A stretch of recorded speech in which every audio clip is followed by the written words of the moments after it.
الشريف الرحمن الرحيم.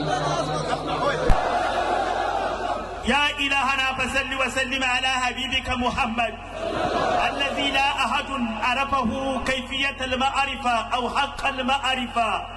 يا إلهنا فصل وسلم على حبيبك محمد من لا عيب له ولا ذنب له وما أخطأ لأحد، فهو حبيبنا ونبينا محمد